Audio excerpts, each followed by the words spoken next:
Bonjour, 16 juin 2020, n'abandonnez pas. Ça, c'est la deuxième fois que je parle français sur les paroles de Dieu.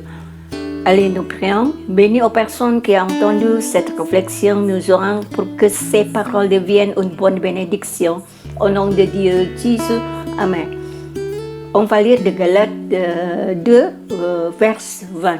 J'ai été crucifié avec Christ et si je vis, n'est plus moi qui vis, c'est Christ qui vit en moi. Si je vis maintenant dans la chair, je vis dans la foi au Fils de Dieu, qui m'a aimé et qui s'est livré lui-même pour moi. Esther est l'une des femmes héroïques de la Bible et grâce à Esther, nous pouvons apprendre sa foi. Nous avons souvent peur de prendre une décision importante à cause de la possibilité de conséquences graves. La foi est la clé pour éliminer la peur de prendre une décision, car cette décision affectera la façon dont vous et moi vivons, ou même affectera ou influencera la vie spirituelle. Esther est une orpheline qui devient reine. Elle avait un oncle nommé Mardochée, un juif, et avait une position dans le palais.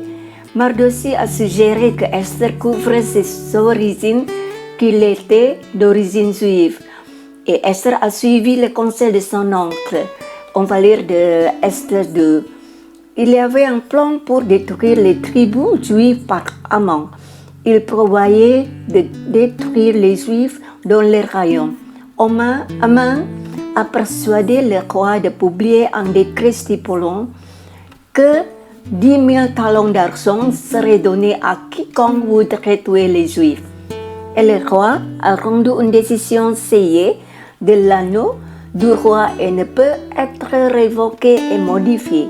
Mardochée a raconté tout ce qui s'était passé et a donné à Esther une copie de la décision écrite. Il a également dit à Esther d'aller voir le roi et demander pour son peuple. Esther est confrontée à un grand dilemme et Esther doit défendre son peuple. Il est très difficile de prendre une décision pour Esther, qu'elle est encore jeune et par conséquent, s'il faut prendre la décision, les gens vont sûrement mourir. Au milieu de ces difficultés, Esther s'est levée et n'a pas voulu être intimidée par une grande peur et une grande anxiété pour les personnes sur le point d'être tuées. Ce qu'Esther a fait, c'est de se rendre au Seigneur Jésus. On va lire de Esther 4, verset 16. Va, rassemble tous les Juifs qui se trouvent à Suse et jeûnez pour moi sans manger ni boire pendant 3 jours, ni la nuit ni le jour. Moi aussi je jeûnerai de même avec mes enfants.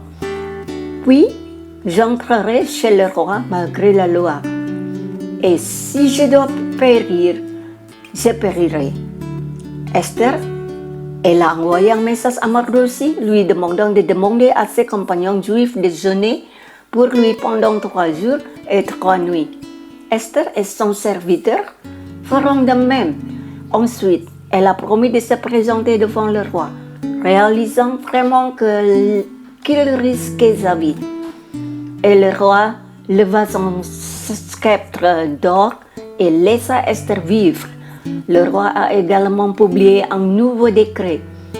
Les Juifs étaient libres de se défendre et de détruire quiconque les attaquerait. Il a élevé Mardochée et les Juifs ont été sauvés. À ce jour, de nombreux Juifs célèbrent la fête de Purim pour honorer cet événement. De Esther, nous apprenons que la peur vient souvent et qu'elle est humaine.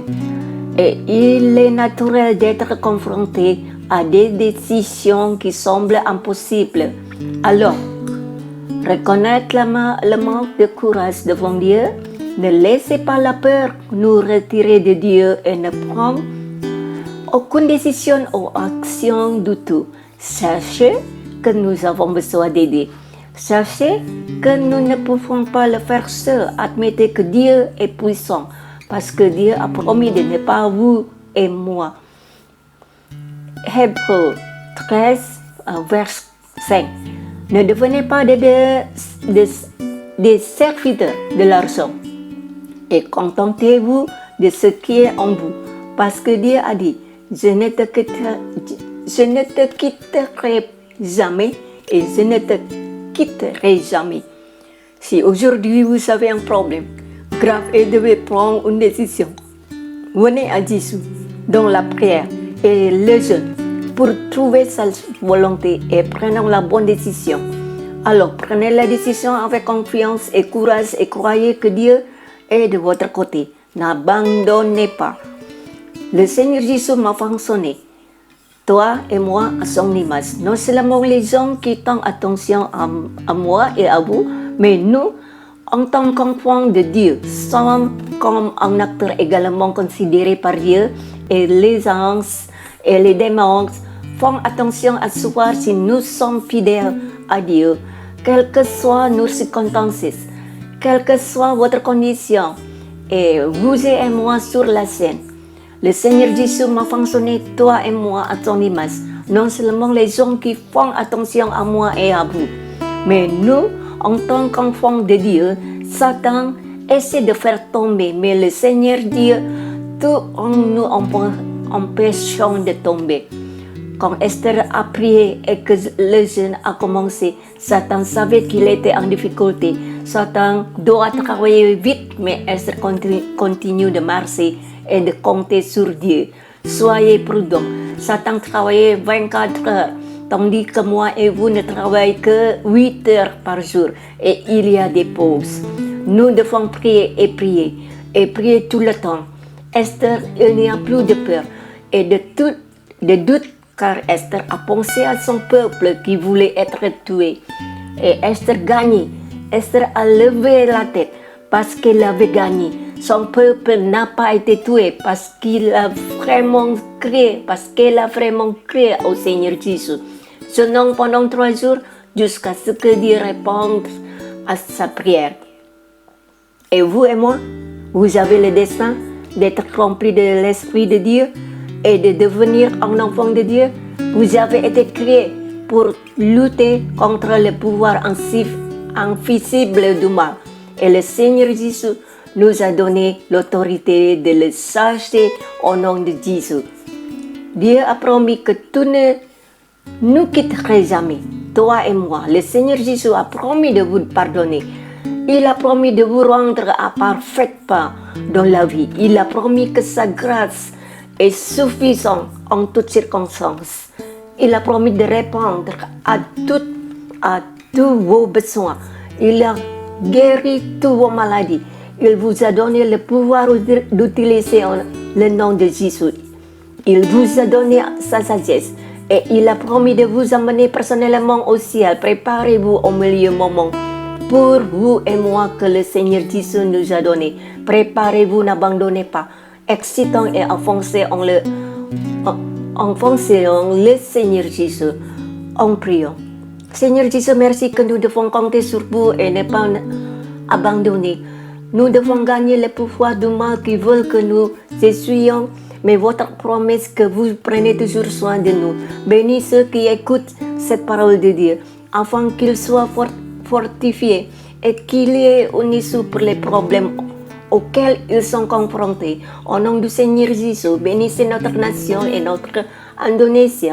Bien-aimés, bénissons notre gouvernement Indonésie, police nationale et officiers militaires et médicaux qui travaillent toujours sur Covid-19. Bénissez les serviteurs de Dieu, où qu'ils soient, les évangéliques répondent à leurs besoins et prennent soin de leur santé. Au nom du Seigneur Jésus. Amen.